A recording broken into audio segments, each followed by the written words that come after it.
in the chapter work and energy. I'm going to discuss you with the relation between the work and kinetic energy. Okay, there is some relation between the work and the kinetic energy.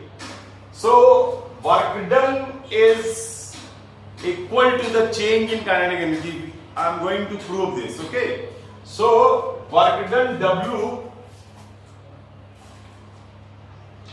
Work done is equal to मान लेते हैं W, ठीक है, by a force,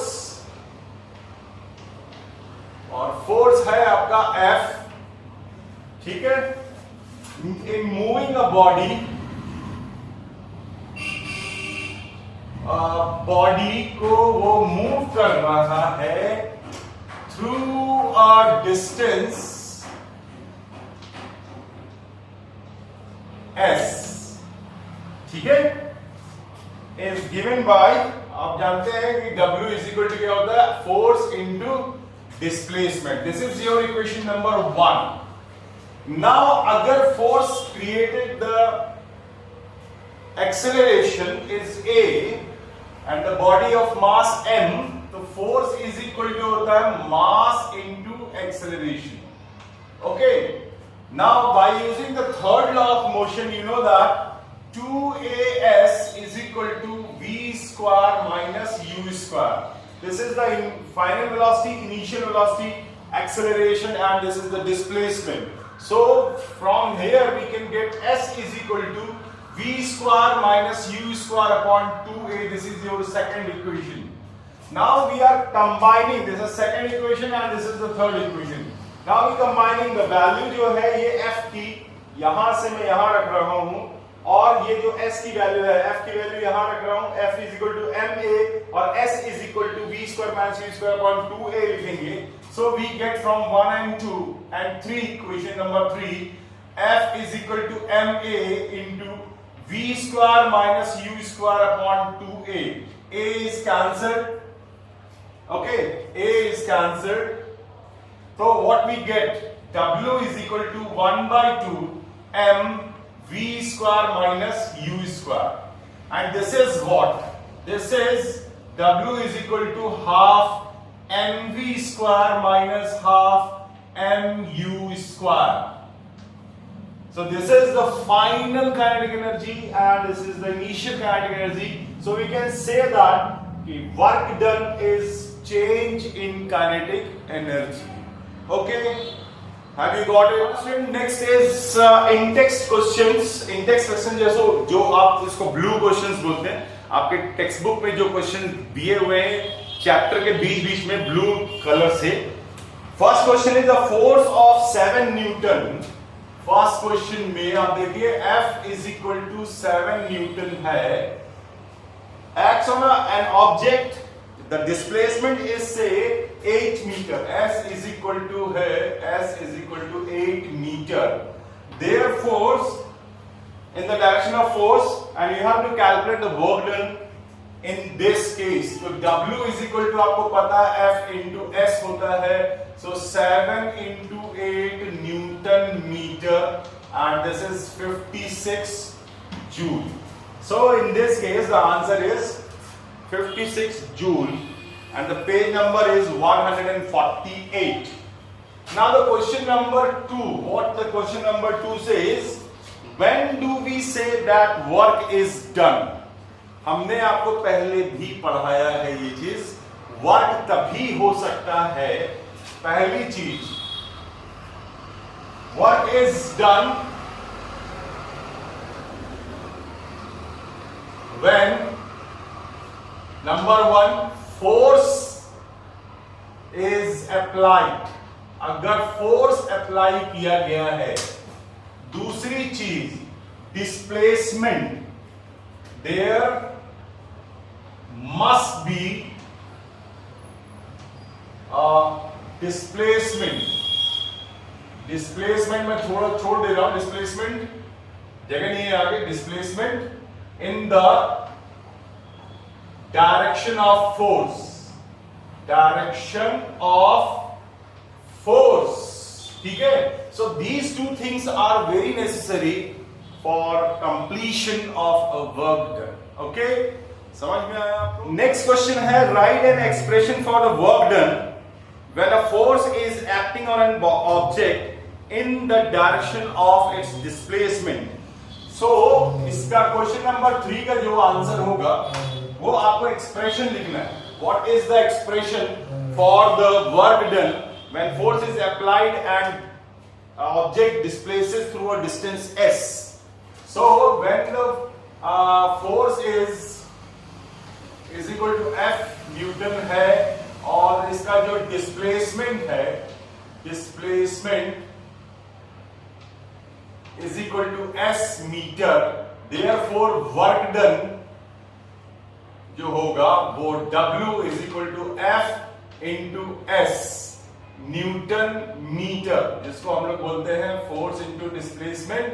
ये जो work done आएगा that is called joule, जो हम लोगों ने पहले से पढ़ा है कि वर्क डन की जो यूनिट होती है वो जूल होती है। ठीक है, this question is on page number 149। Another question of on the 100 and question number 1, question number 2 था ये, उस पे 149 पेज पे, और ये क्वेश्चन नंबर 3 है, define 1 joule of work, 1 joule of work. ठीक है, ये आपको डिफाइन करना है। तो इसका है, when 1 newton force is applied on an object and object moves in the distance 1 metre, then we say the work done is 1 joule. ठीक है, so we know that W is equal to the F into S.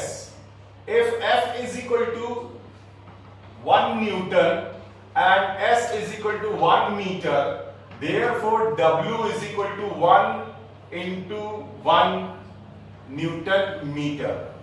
This is 1 joule. So when 1 Newton force is applied on an object and the body or object displaces through a distance 1 meter, then only we can say that the work done is 1 joule. Okay, next question, a pair of bullock exerts a force of 140 newton on a plow. The field being plowed is 15 meter long. How much work is done in plowing the length of the field? So you know that question number 4, आपको पता है force apply हो रहा है 140 Newton and displacement है 15 metre. ठीक है, so therefore W is equal to हो जाएगा W इज इक्वल टू होता है फोर्स इनटू डिस्प्लेसमेंट। तो फोर्स है 140 न्यूटन इनटू ये हो गया आपका 15 metre, therefore we can get 200 newton metre, that is 2100 joule. So this is your answer of question number 4 of page number 149। Now listen, what is the next question, question number 1 on page number 152. What is the kinetic energy of an object? The kinetic energy आपको पता है, मैंने आपको बताया था definition, you have already definition. The energy possessed by an object due to its motion is called its kinetic energy. Only you have to write down the definition in this question. Okay. Next question, write question number 3. Write an expression for the kinetic energy of an object. तो kinetic energy का expression क्या है?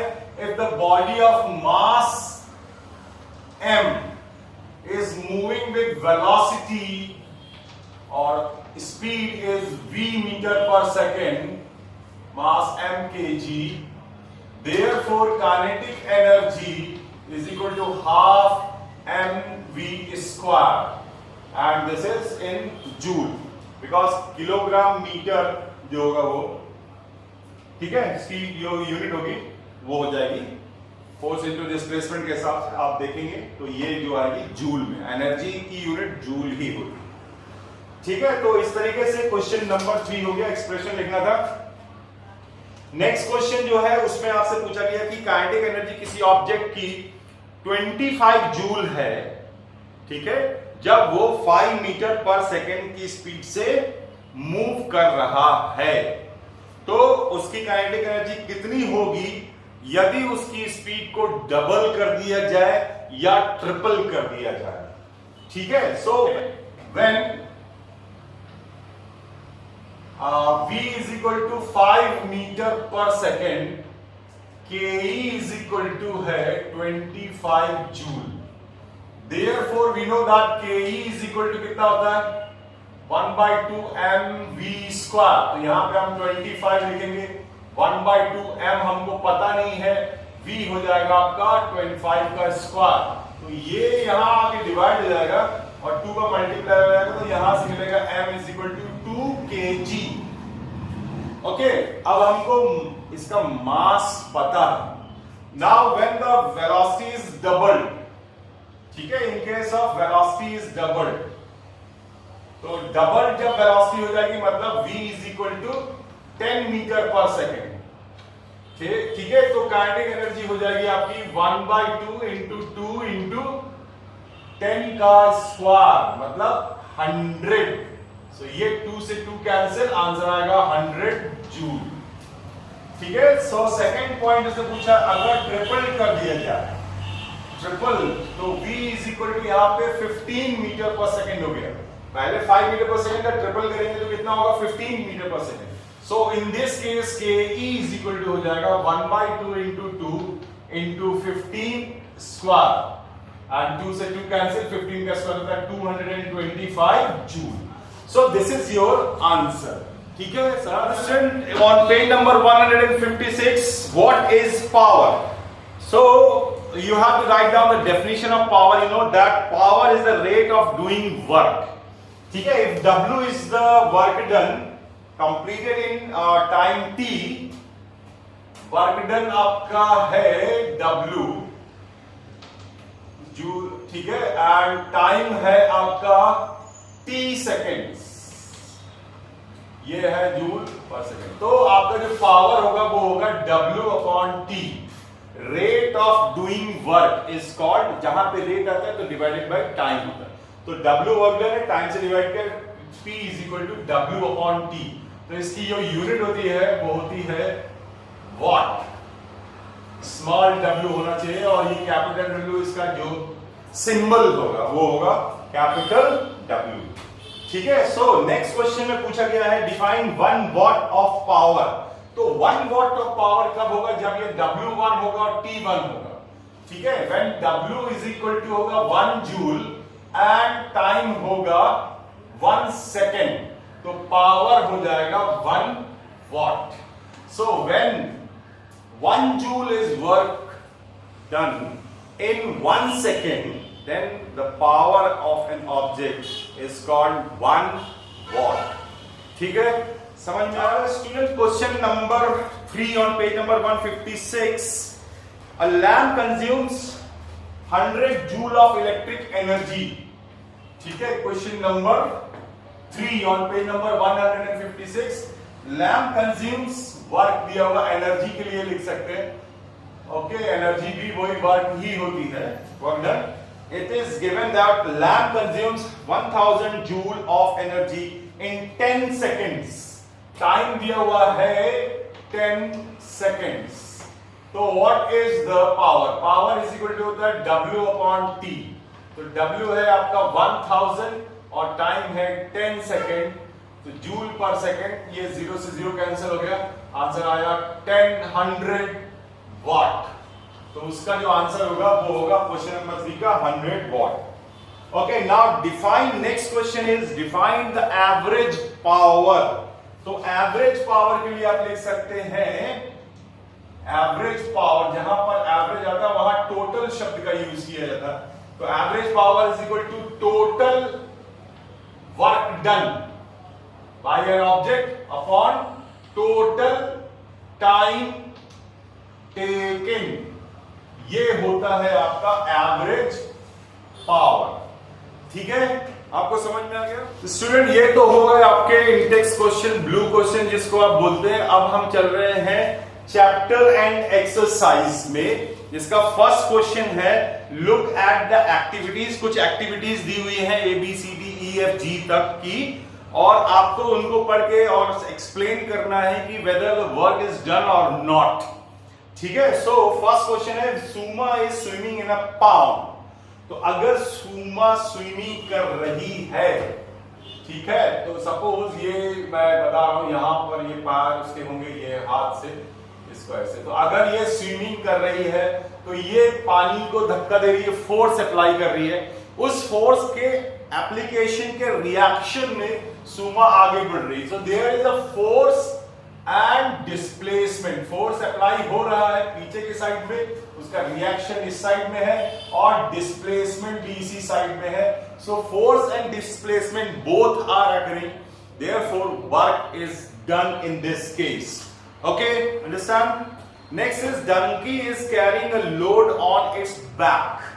तो donkey, where is the carrying a load, donkey should apply a force within the upward direction. Force को उठाने के लिए force apply करना पड़ेगा अपवर्ड डायरेक्शन में उसको, और वो चल रहा है हॉरिजॉन्टल डायरेक्शन में। So in this case force and displacement both are perpendicular to each other, therefore मतलब अब देखिए ये फोर्स अप्लाई कर रहा है वो उठाने के लिए ऑब्जेक्ट को, और मूव कर रहा है इस डायरेक्शन में। ये डिस्प्लेसमेंट है और ये फोर्स है, both are perpendicular to each other, therefore no work is done, zero work is done. Next is windmill is lifting water from a well. अगर विंडमिल में एयर अप्लाई होती है, उस एयर से विंडमिल मूव करना start करता है। Suppose आपने विंडमिल देखा होगा, विंडमिल कई तरीके के होते हैं, जैसे ये वाला विंडमिल है, इसमें यहां पर ब्लेड्स लगे होते हैं, और ये ब्लेड्स विंडमिल को इसमें से ये चलता है, ठीक है। इसके बाद यहां पर एक वायर होता है, और इसमें ये ऐसे करके लगे होते हैं जिसमें पानी भरने वाला होता है। तो ये जब जाता है यहां घूम करके, तो ये उल्टा होकर के यहां से पानी को ऐसे करते हुए, ये देखिए यहां से इस तरह से पानी भरते हुए ऐसे निकालता है। सो यहां पर फोर्स भी अप्लाई हो रहा है, डिस्प्लेसमेंट ऑफ वाटर भी हो रहा है, तो there is a work done. पानी लिफ्ट कर रहा है तो इसलिए वर्क डन हो रहा, ठीक है। डी है a green plant is carrying out photosynthesis. तो फोटोसिंथेसिस कहां होती है? लीव्स में, और लीव्स में कोई डिस्प्लेसमेंट नहीं होता, ठीक है। तो इस तरह से हम ये कह सकते हैं ये केमिकल प्रोसेस है, इसमें वर्क डन नहीं हो रहा है, there is zero work done. Engine is pulling a train. देखिए इंजन जो है, सपोज ये इंजन है और इसके पीछे आपके बोगियां लगी हुई हैं, ये ट्रेन है सपोज, और बड़ी हो सकती है। तो इंजन क्या है, फॉरवर्ड डायरेक्शन में फोर्स अप्लाई कर रहा है, और इसका डिस्प्लेसमेंट भी हो रहा है। So in this case the work is done.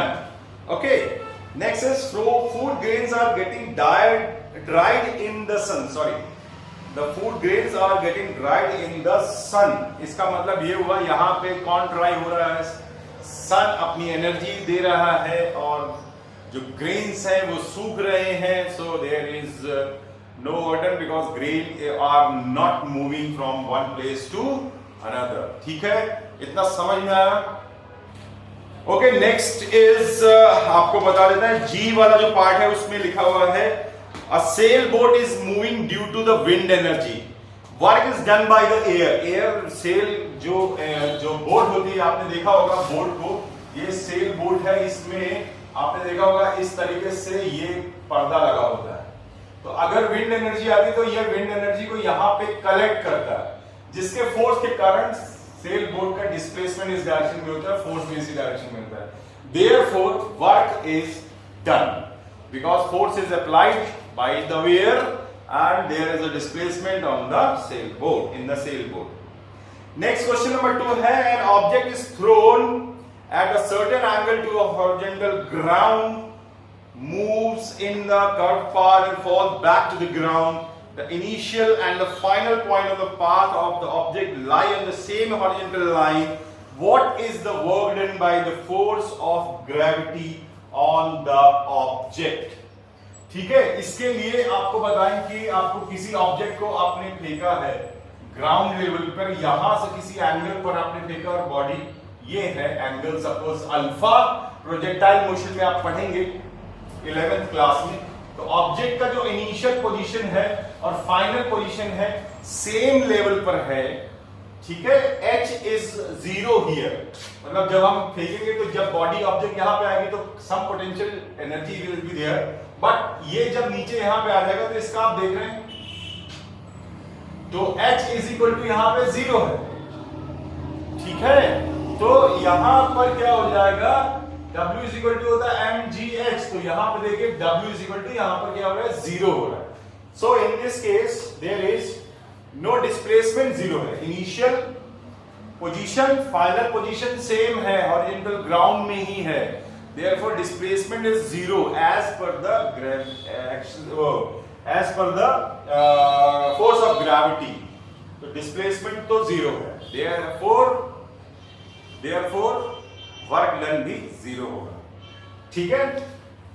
Next question है, इसमें लिखा हुआ है a battery light a bulb, describe the energy changes involve in this process.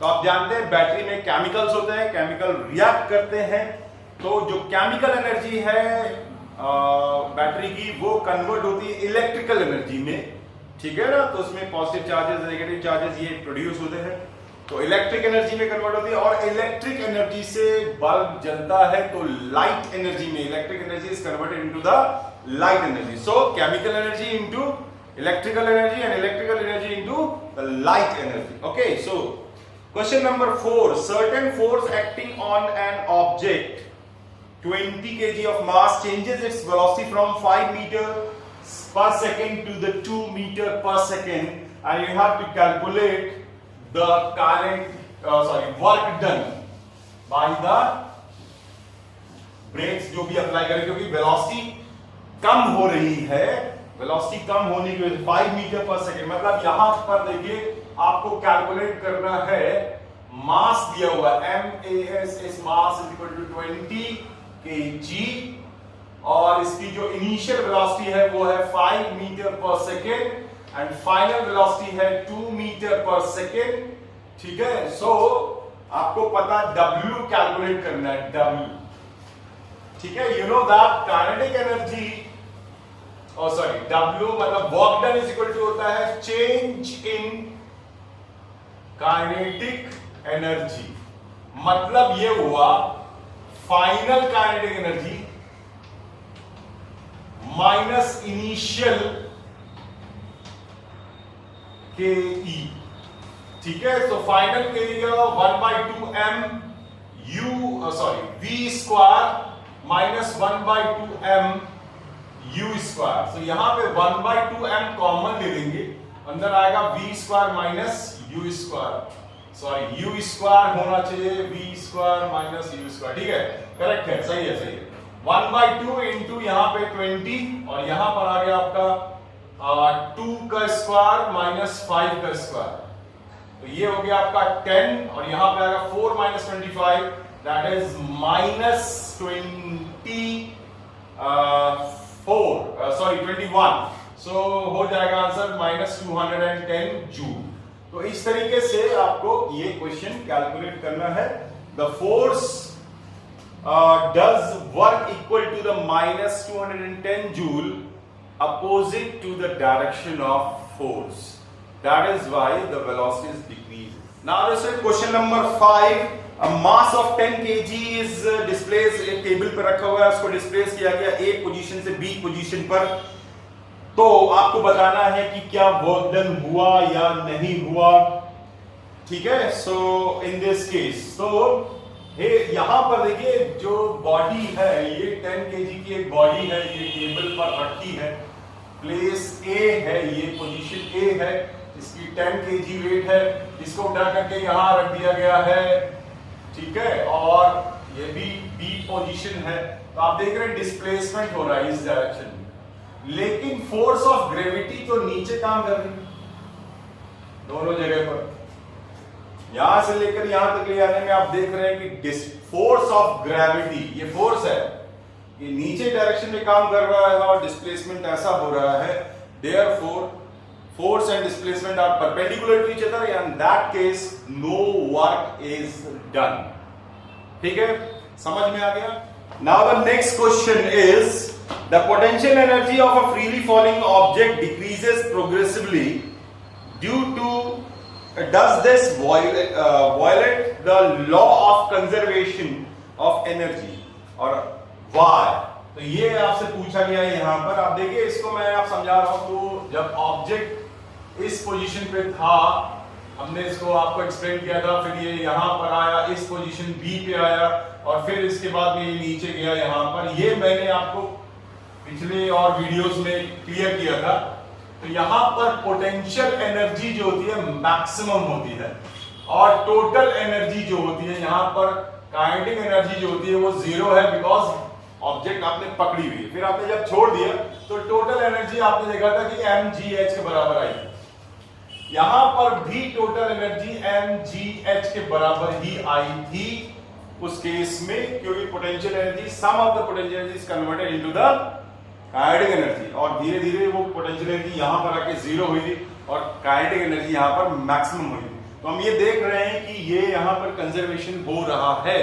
अगर हम ऑब्जेक्ट को छोड़ते हैं तो पोटेंशियल एनर्जी डिक्रीज तो होती है, लेकिन उसके कॉस्ट में काइनेटिक एनर्जी इंक्रीज होती है। तो जो टोटल एनर्जी है सिस्टम की वो कांस्टेंट रहती है। This is the conservation of energy. Okay, so this does not violate the law of conservation of energy. Now the student question number, next question number, what is the various energy transformation that occur when you are riding a bicycle? तो जब आप bicycle चलाते हैं तो आपको पता है कि मस्कुलर एनर्जी आप अप्लाई करते हो, व्हील्स की मैकेनिकल एनर्जी से जो व्हील्स होते हैं वो रोटेशनल एनर्जी में कन्वर्ट होते हैं, और रोटेशनल एनर्जी से कन्वर्ट होने पर हम और जो आप और साइकिल दोनों ही काइनेटिक एनर्जी में कन्वर्ट, वो एनर्जी जो काइनेटिक एनर्जी में कन्वर्ट हो जाती है। ठीक है, इस तरीके से आपको लिखना है, muscular energy, then mechanical energy, then rotational energy, and then kinetic energy. दोनों लोग मोशन में आ जाते हैं और दोनों का मास होता है। ठीक है, okay. Now next is, does the transfer of energy take place when you push a huge rock with all your might and fail to move it? Where is the energy you spend going? तो अब आप देख सकते हैं यहां पर जब आप किसी बड़े ऑब्जेक्ट को मूव कर रहे होंगे तो आप देख रहे हो उसमें डिस्प्लेसमेंट तो हो नहीं रहा, वर्क डन भी नहीं हो रहा। अगर डिस्प्लेसमेंट नहीं है तो वर्क डन भी नहीं है, फोर्स आप अप्लाई कर रहे हो लेकिन आप थक जा रहे हो। क्यों? एनर्जी आपकी कहां जा रही है? तो वो एनर्जी आप जब आप पुश कर रहे होते हो तो वो एनर्जी आपकी मस्कुलर एक्टिविटी में ही खर्च होती है, और आप गर्म हो जाते हैं, हीट हो जाता है थोड़ा सा, और पसीना आने लगता है। आपको आपने देखा होगा इस चीज को। तो वो जो एनर्जी है ये इस तरीके से ट्रांसफर होती है, थोड़ा सा हीट एनर्जी में, थोड़ी आपकी मस्कुलर फोर्स अप्लाई करने में, मस्कुलर एक्टिविटी में खर्च होती है। नेक्स्ट क्वेश्चन है, a certain household has consume 250 unit of energy during a month. ठीक है, 250 यूनिट कंज्यूम किया उस में एक मंथ में।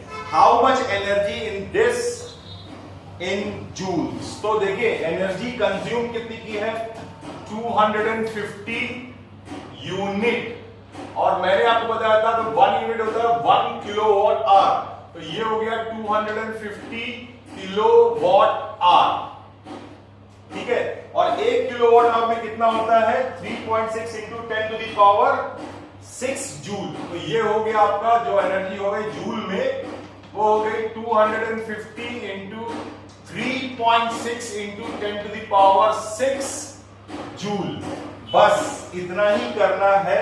आप इसको लिख सकते हैं मल्टीप्लाई करके, 9 इंटू 10 टू द पावर 5, इसको मल्टीप्लाई करेंगे तो यहाँ पर एक बढ़ेगा, फिर वो मल्टीप्लाई करने से डेसिमल में आके कम भी हो जाएगा। मतलब ये हो जाएगा 25 इंटू 36 और 10 टू द पावर जो होगा 6 ही रहेगा। फिर जब हम उसको कन्वर्ट करेंगे तो वो आएगा आपका 9 into 10 to the power 5 joule. आप इसको कैलकुलेट कर लीजिएगा। ठीक है, नेक्स्ट क्वेश्चन नंबर 22 है, an object of mass mass m is equal to 40 kg है, ठीक है। Raise to the height of 5 metre, h is equal to है 5 मीटर, ठीक है, above the ground. What is the potential energy if the object is allowed to fall? Find the kinetic energy when it halfway down. Take g is equal to 10 meter per second. g is equal to लेना है 10 meter per second, ठीक है। तो मैं ये book रख दूं पहले, ठीक है। अब देखिए इसमें आपको पता है कि पोटेंशियल एनर्जी जो होती है वो होती है mgh। तो m है आपका 40 और g है आपका 10 और h है 5 और ये होता है जूल में। तो ये मल्टीप्लाई करेंगे तो 2000 करीब आएंगे, 40 into 5 करेंगे तो 200 और एक 10 तो 2000 जूल। तो ये हो गया आपका पोटेंशियल एनर्जी। अब आपको कैलकुलेट करना हाफ वे डाउन, मतलब 2.5 मीटर ऊपर से नीचे आएगी तो उसकी काइनेटिक एनर्जी कितनी होगी। तो जानते हैं आपको कि v is equal v square minus u square is equal to 2as। अब ऑब्जेक्ट को अपने ऊपर उठाया हुआ पकड़े हुए तो उसका जो इनिशियल वेलोसिटी है वो तो 0 है, ठीक है। फिर आपने छोड़ दिए तो यहां पे 0 आ गया। अब उसकी वेलोसिटी हमें कैलकुलेट करनी पड़ेगी। तो velocity v is equal to यहां पे 2gh करेंगे, ठीक है। तो h की वैल्यू यहां पे 2.5 रखनी पड़ेगी। तो v square is equal to आएगा 2 into 10 into 2.5। सो ये आ जाएगा 50, ठीक है। v स्क्वायर की वैल्यू आ गई आपकी 50। अब आपको पता है कि kinetic energy is equal to होता है हाफ mv स्क्वायर। तो ये हो जाएगा 1/2 इंटू मास कितना है 40 kg और v स्क्वायर की वैल्यू है 50। तो ये कैंसिल हो गया, ये आ गया 20 और इसका मल्टीप्लाई करेंगे 2 5 10 1000 जूल। तो देखिए जब शुरू में था तो 2000 जूल था, हाफ वे आया 100 जूल हो गया kinetic energy. Potential energy 100 joule, kinetic energy 100 joule, ठीक है। और दोनों मिला के 2000 जूल। फिर नीचे नीचे आते आते वो पूरी काइनेटिक एनर्जी 2000 जूल में कन्वर्ट हो जाएगी, ठीक है।